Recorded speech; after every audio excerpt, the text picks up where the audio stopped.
मैं समझता हूँ हम लोग लेफ्टिनेंट गवर्नर साहब आ रहे हैं, उनसे वक्त मांगेंगे मेरे से ख्याल से कल है, कल जाएंगे लेटर ऑफ सपोर्ट लेके और उनसे कहेंगे कि अब हमें डेट दीजिए कि हम लोग हुकूमत बना सके, स्वेरिंग इन सेरेमनी हो, उसके लिए उनसे तारीख मिले, फिर हमारे जो साथी आने वाले हैं उनको हम इन्फॉर्म करें तो वो यहाँ आ सकें, उसमें शामिल हो सकें।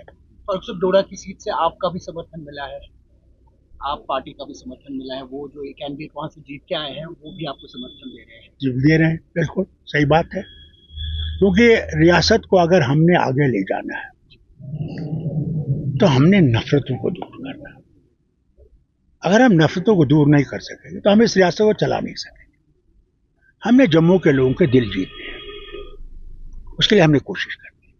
जो उनमें झूठा प्रोपेगेंडा किया गया उनकी गलती नहीं है, उन्हें यह सुनाया गया कि साहब या पत्थरबाजी शुरू हो जाए या आतंकवाद शुरू हो जाए, आप लोग खतरे में हैं, मगर उन्होंने ये नहीं देखा कि उनकी ज़मीनें चली गई, उनकी नौकरियां चली गई, उनका सब कुछ गायब हो गया, मगर वो उनके प्रोपेगेंडा में आ गए।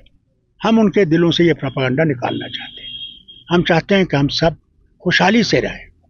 इस रियासत के बड़े मुश्किलात हैं और उन मुश्किलात का हमने मुकाबला करना है, इन्होंने भी करना है, हमने भी करना है, तभी ये रियासत आगे चलेगी। और इसमें हमें दिल्ली की हुकूमत का बहुत ज़रूरी ताउन चाहिए कि यहाँ स्टेट वुड रिस्टोर और हुकूमत काम कर सके। आखिरकार ये हिंदुस्तान का ताज है, मुकुट है। डॉक्टर साहब, अगर ताज चमकेगा नहीं तो हिंदुस्तान कैसे चमकेगा? फारूक साहब, ऐसे खदशात जताए जा रहे हैं कि जो 2019 से पहले असेंबली थी काफी पावरफुल और स्ट्रांग असेंबली थी यहाँ पे, और अब की जो असेंबली आएगी उतना पावर्स नहीं रहेंगे और शायद सरकार उस तरह से लोगों के काम नहीं कर पाएगी। ये लोगों में एक थोड़ा सा देखिए ये हम में भी है, आप लोगों की बात है, हम भी तो लोग हैं। इसलिए तो मैं कहता हूं कि मरकज को हमारा रियासत स्टेटहुड वापस करना पड़ेगा कि हुकूमत काम कर सके। कैसे हम आगे चल सकेंगे, ये बहुत जरूरी है। हम नफरत और दुश्मनी से नहीं चल सकते।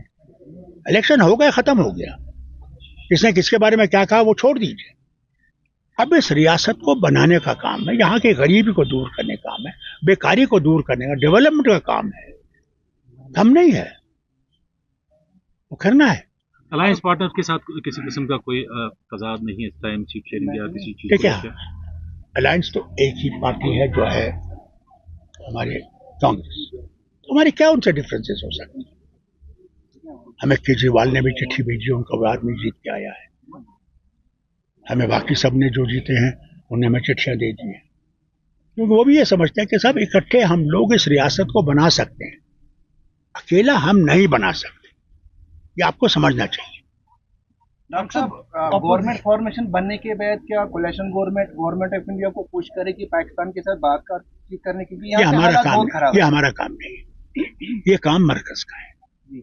जब इलेक्शन जब हमने इलाक़ किया था भारत के साथ, उस वक्त भी फॉरेन अफेयर्स जो था, डिफेंस था, कम्युनिकेशन था, ये उनके हाथ में था। क्यों हम लोग एक और नफरत पैदा करें, गलत फहमियाँ पैदा करें? हम तो चाहते हैं कि भाईचारा पैदा हो, सारे हमारे पड़ोसी जो हैं उनके साथ हमारा अच्छा राब्ता हो। सार्क है, उम्मीद करूंगा हुकूमत हिंदुस्तान सार्क को फिर से शुरू करेगी कि हम लोग खुशी से रह सकें। हम बड़े भाई हैं इन सब मुल्कों के। गल्फ में जिस तरह की सूरत हाल बनी है, जिस तरह से इजराइल वहाँ पे लगातार एट्रोसिटीज कर रहा है, आप ये जानते हैं कि भारत सबसे बड़ा सपोर्टर था फलस्तीन का। 2 स्टेट फार्मूला जो था उसका बहुत बड़ा सपोर्टर था। अफसोस तो ये है कि अमेरिका को भी ये समझना चाहिए, always America wants that there should be some place for them so that they can have higher authority on the Middle East. अगर इजराइल होता भी नहीं, वो इजराइल कायम करते। इसलिए मैं उनसे भी गुजारिश करूंगा और हिंदुस्तान की हुकूमत से कहूंगा कि साहब मेहरबानी करके उनसे बात करें कि ये झगड़े खत्म हो जाएं, वो ये हो या वो जो रशिया और दूसरों का है। डॉक्टर साहब, आपने कहा कि जम्मू और कश्मीर में गोली कम करनी है, तो डिप्टी सीएम हम जम्मू से देखेंगे? चलो सर, चलो। क्या जम्मू को देखेंगे? जम्मू से डिप्टी सीएम मिल सकता है हमें? सीएम तो आपका उमर अब्दुल्ला है। डेप्यूटी चलो सर, वो मैं नहीं कह सकता, वो